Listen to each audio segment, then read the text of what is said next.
The days on the calendar are ticking down, and we are quickly approaching the end of 2024. It is time to go through the TNA roster and assemble a list of the top 10 best TNA wrestlers of 2024. Those people who have had the best promos, the best matches, the best feuds, the best characters, and those individuals who have been able to foster a relationship with the TNA audience like no one else.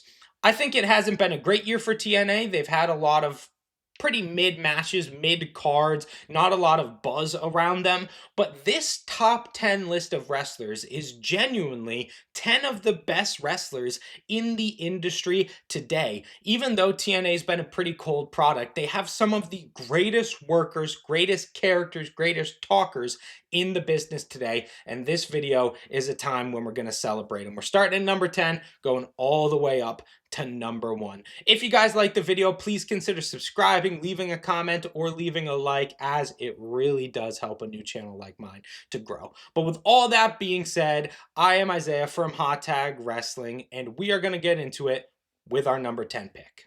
So I'm a new fan of TNA in 2024. I haven't really watched previously other than catching the odd couple matches, but this is the first year I've really been a dedicated fan, watching every single pay-per-view and a lot of the TV matches. So this top 10 list is really made up of a group of people who have captured my imagination and really impressed me in this year as a new fan. And to start with number 10, we're going to look at a guy who really impressed me as part of a tag team, and then in the latter half of the year moved on to his own realm of a single star, and that's Ace Austin.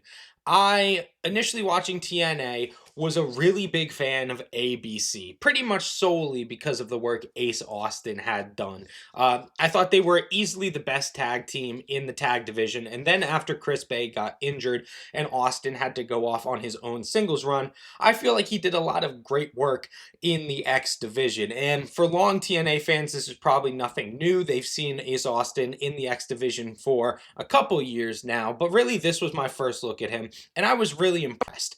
Now, he wasn't really a top push star outside of the tag division. He was just sort of someone who, oh, now we have to find something for him to do. Let's throw him in a title match. Let's throw him in a six-man with the Hardys. Let's just keep him busy until Chris Bay comes back. But with everything he's been given against Mike Bailey, against Trent Seven, against the Rascals, he has always shown. He is a guy who really best exemplifies the idea of maximizing your minutes, because every time he's on screen, he really blows me away with what he's able to do. So Ace Austin, number 10. Moving on to number 9, we're going to be talking about Mike Santana, who's a guy who's really impressed me this year as a single star. Obviously, I knew him as a member of LAX with Ortiz in AEW, but he was never really a standout wrestler in my mind. I never saw something in Mike Santana that made me go, that guy could be a single star, until he separated from AEW and went to TNA this year. And pretty much from his first match, he's really impressed me. He's been a really consistently great wrestler through the year, probably one of the most consistently great wrestlers on the roster. And he's someone who is able to really foster a healthy relationship with the TNA audience, pretty much from his first match, where he came in and said, I'm the top baby face of this company now. And the audience was like, yeah, you are. We're going to receive you as such. And he's just had these awesome crowd reactions that he used to fuel great matches. I remember he had a singles match on pay-per-view with Moose that was just, it just blew me away with how good it was. Not saying it's the best match of the year or anything, but it was a lot of fun, and it's nice to see Mike Santana really break out from the tag division and start to become this single star. He's a little bit low down on the list because he has been doing a lot of mid-card stuff for the majority of the year and hasn't really moved into the main event scene till probably December of this year. But I think next year, the sky's the limit for him. He could go all the way up to the top if TNA books him convincingly. If he's given those title shots put in the main event of pay-per-views, really trying to make himself seem like a big deal and like a main event star. I think he has all the potential to do it and really take TNA by storm in 2025. But for this year, for 2024, 9 is the appropriate spot for him. Moving on to number 8, we're going to be talking about Josh Alexander, one of my favorite wrestlers on planet Earth, who's had a good year in TNA, but really nothing great. He started out by feuding with Hammerstone at the beginning of the year. They had, I think, a trilogy of matches that ultimately Alexander ended up taking before moving on to a title program with Nic Nemeth, where they had a 60-minute Iron Man match on pay per view, and then finishing the year by turning heel, starting a new faction, feuding with Steve Macklin, and trying to find himself back in the title picture. And all of the stuff he's done this year has been good. He's been able to have good matches, really maintain a star aura that he built in the previous years as TNA champion. But really nothing stand out. Nothing from 2024 has me saying, oh, this is an incredible Josh Alexander match, with the exception of his match in January against Will Ospreay, of course. But he hasn't had a major feud, a major program that has really made me say, wow, Josh Alexander still has it. Josh Alexander is still the man. So a consistently good guy without ever really being great. But I'm such a fan of him. He's an absolutely incredible wrestler. He can have a great match with two arms tied behind his back. I think if next year he decides to go to AEW or WWE, he will take that company by storm. So, really, I'm excited for Josh Alexander's future, but just a good year. So, he finds himself in the number 8 slot.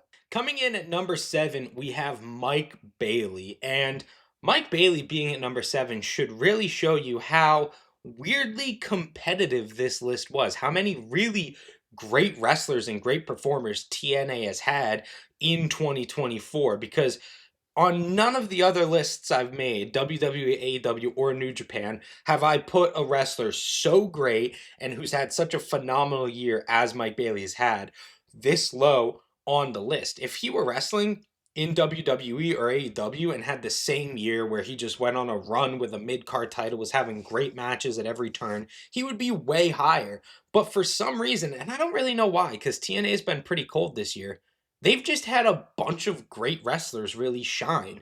And Mike Bailey is one of them. He was the star of the X Division for the latter half of the year. Great matches on TV, great matches on pay per view. No really great feuds, no really dynamic character. And maybe that's what holds him down on this list a little bit, is that really the X Division this year is just, let's throw them out there and let them have a great match, but not really give them a feud or a story to sink their teeth into. And that's where Mike Bailey's sort of been meandering this year. But whenever he's given the opportunity to have a match with Chris Sabin or with Vikingo or with Moose, he absolutely knocks it out of the park. He is one of those guys who you can just throw him out there with anyone, say, have a great match, and he will go, got it. And he will have a great match. And he rumors have it that he's leaving TNA next year and most likely going to AEW. And I really hope he doesn't just sort of fall into that mid-card fodder mix, because Mike Bailey's just one of the best. He can have a great match with anyone. And if he's really given a proper storyline or an interesting or dynamic character that the audience can relate to, he could really be a main eventer for any company he chooses to go to. So really great matches. But outside of that, not a lot of substance for Mike Bailey, number 7. At number 6, we have someone who has been consistently great no matter what division they are put in, and that is the current TNA Knockouts champion, Masha Slamovich. She started out the year as the tag team champion with Killer Kelly and was sort of meandering in that division for large parts of the year, but eventually got back into a feud with Jordynne Grace, one of the best Knockouts feuds of all time, eventually winning the title from her in a great match and then defending it in an even better 2 out of 3 falls match. So she really found herself towards the end of the year. I feel that Masha is going to be someone who is going to carry the Knockouts division in the future, with Jordynne Grace potentially departing the company. And that's a good thing for TNA fans, because she's just great. She's one of those wrestlers, she's one of those women's wrestlers who just always has great matches. And in the TNA women's division, that is not always a guarantee. You're not always guaranteed to get excellence, because you have wrestlers like Ash by Elegance and Alicia Edwards and Havoc, who are like just sort of all right. And I guess they can have good matches, but you're never gonna get anything great out of them unless you put them with Masha Slamovich, because she always knocks it out of the park. She's so fantastic, whether she's in the singles division or in the tag division, and I can't shower enough praise on her. Next year, I can definitely see her being higher up on this list, as she is going to be the cornerstone of the Knockouts division. But for this year, she just narrowly misses it out of the top five. So we are now into our top five best TNA wrestlers of 2024.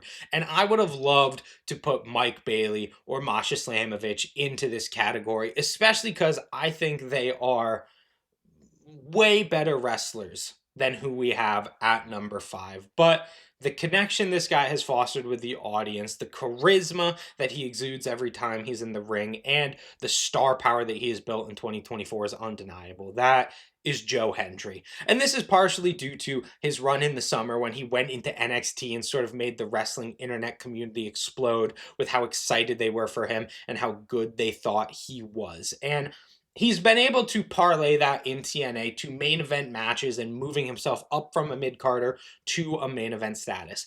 I don't ever really think his matches have been there. I don't think he is a great wrestler in ring, but to deny the star power he has outside of the ring on social media when he's making his parody songs on YouTube, and just the connection he has with the crowd, I only really think there is one person in TNA who gets better responses for the crowd when they come out, when their theme music hits, and when they're wrestling. And we'll talk about that person a little bit later. But Joe Hendry has done such a phenomenal job about showing excellence in all aspects of pro wrestling that aren't the wrestling. And as much as I am a guy who values work rate, I have to hold up my hands and say the stuff Joe Hendry has done this year is absolutely phenomenal and has really earned him a spot in our top five. Coming in at number four, we have a guy who has really had just an incredible run since leaving WWE, both in TNA, which we're going to talk about here, but also in New Japan and on the indie circuit as a whole. And that is Mustafa Ali. And I apologize if I'm pronouncing that incorrectly. I'm not 100% sure about the exact pronunciation. I'm going with Mustafa. Mustafa in TNA had an incredible reign as the X Division champion, doing this sort of presidential gimmick where he was this faux babyface to the audience and to the wrestlers, but really behind the scenes was a jerk and was a heel and was a manipulative prick. And that is a great character to represent on screen. I said earlier that often the X Division is just a lot of great wrestling without a lot of great character, but Ali this year has really shown a phenomenal character. And he translated that into the ring as well, just being this sort of cocky, arrogant heel when he's wrestling people like Mike Bailey or like any of the other names. Even he had a great match against Trent Seven this year, and I definitely do not rate Trent Seven. Or if you're going over to see some of his stuff in New Japan, he hasn't necessarily carried the same character over there, but the same cocky heel mentalities when he's facing Hiromu Takahashi have just been a pleasure to watch. And really, I think he ranks so high on this list because I love seeing a guy leave a major company like WWE and say, look at what you missed. Look at the talent that you've wasted. Look how great I am in the ring. Look how awesome I am at developing this character. I am undeniably great. And this year, Mustafa has shown himself to be undeniably great. So he easily finds himself in the top five, our number four pick for the best wrestler of the year. Moving on to the number three position, there were really three names that were in contention for the best wrestler of 2024. It was just deciding which order they went in. And at the number three position, we have Moose. He spent a large portion of the year as the TNA World Champion, beating Alex Shelley at the beginning of the year and eventually losing it to Nic Nemeth around September before picking up the X Division Championship from Mike Bailey on Impact TV in October and holding that for the remainder of the year. And Moose is one of those guys who is able to have great matches in TNA while also developing a unique character that places him in the main event of the company. And Moose is one of those guys who could easily be a very boring wrestler. He's this big hoss guy who could just rely on power moves and his strength to tell a story in the ring. but he doesn't really do that. He has such a dynamic offense and a unique move set that takes inspiration from the Hoss style of wrestling, but he also does moves that would be akin to a cruiserweight in like late 90s WCW. He's such a treat to watch in the ring, and he always has really good matches whenever he steps in there. And also, he, more so than anyone else in TNA this year, really felt like the top of the field in the men's division. Even when he wasn't holding the championship, the world championship, he still felt like the top guy who was just waiting to get his hands back on that title. And the ability to maintain that aura only comes with a certain star, a star who has the physique that Moose does, the physical attributes he does, and the ability to carry himself as only Moose can. As the leader of the system, he really established himself as the top heel this year, whereas I think the system in the tag division is sort of just mid-card fodder. In the main event scene, he's really set himself up to be the top guy in TNA. And if he continues with the company in 2025, I do not see that trajectory changing at all. A fantastic year for Moose, number 3 on our list. At number 2, we're going to talk about Nic Nemeth, the current world champion in TNA, the person who beat Moose for the championship, and really someone who has demonstrated himself as a mainstay in TNA over the course of 2024. Now, Nic Nemeth could have easily fallen into that category of someone who TNA signed because they were a former WWE wrestler, and TNA just signs every former WWE wrestler.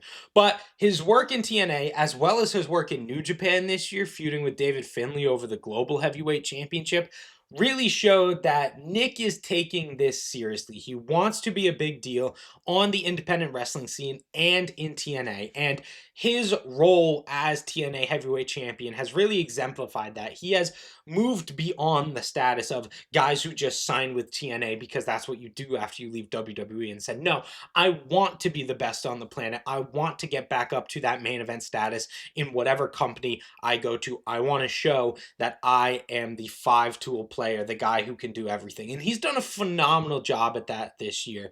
A pretty good match against Joe Hendry, but like I said, just having a pretty good match with Joe Hendry is about the ceiling.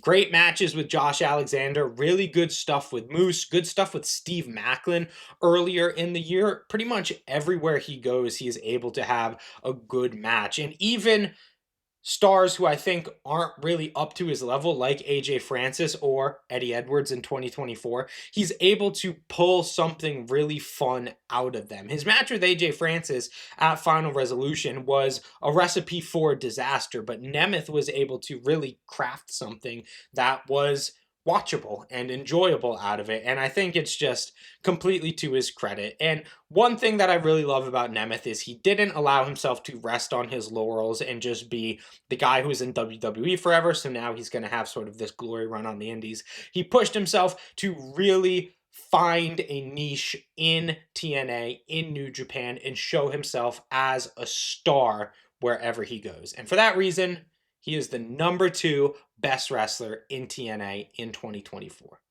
We are now on to our number 1 position, the best TNA wrestler of 2024. I mentioned earlier Joe Hendry was on this list because he was able to foster a relationship with the crowd and get pops just even from coming out to the ring. But this is the one wrestler who was able to do that to a higher degree than them. We talked about Mike Bailey and Mustafa Ali carrying the X division, Moose and Nic Nemeth carrying the heavyweight division. But this is a wrestler who for the majority of the year was able to carry their own division without any help from other people in there, basically carrying division on her back herself. We're of course talking about Jordynne Grace, our best TNA wrestler of 2024, the standout women's wrestler of 2024. The only real competition she has is Masha Slamovich, the current champion.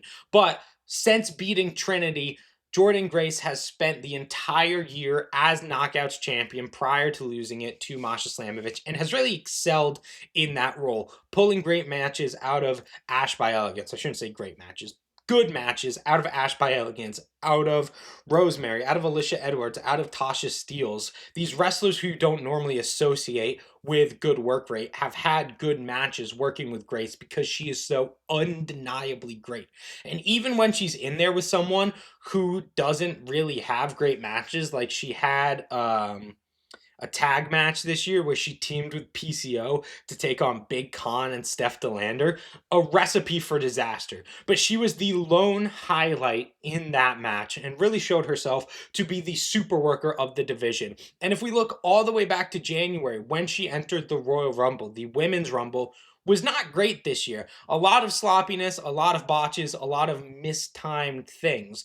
But then Jordynne Grace came in and just put every woman in WWE to shame with how great she is. Every opportunity she gets, she absolutely knocks it out of the park. She makes the most out of everything, and she really tries to hold divisions up by herself and show herself to be the greatest wrestler in TNA, gender aside. So, for those reasons and so many more that I'm not going to cover here, Jordynne Grace is our number one TNA wrestler of 2024. And that's the list. Let me know what you guys think in the comments down below. Are there any wrestlers who should have been included on this list who got left out? Were some wrestlers placed a little bit too high? Let me know down below. I'm going to be releasing a video later in the week where I take the best wrestler from each company and put them all together head to head to see who is the best wrestler of 2024. So Jordynne Grace is going to be going against Zack Sabre Jr. from New Japan, Cody Rhodes from WWE, and Will Ospreay from AEW. Some stiff competition, but I think Jordynne will hang in for herself just fine. If you like the video, please consider subscribing, leaving a comment, or leaving a like, as it does help a new channel like myself to grow. But with all that being said, I have been Isaiah Knowlton from Hot Tag Wrestling. Thank you guys very much for watching, and I'll see you next time.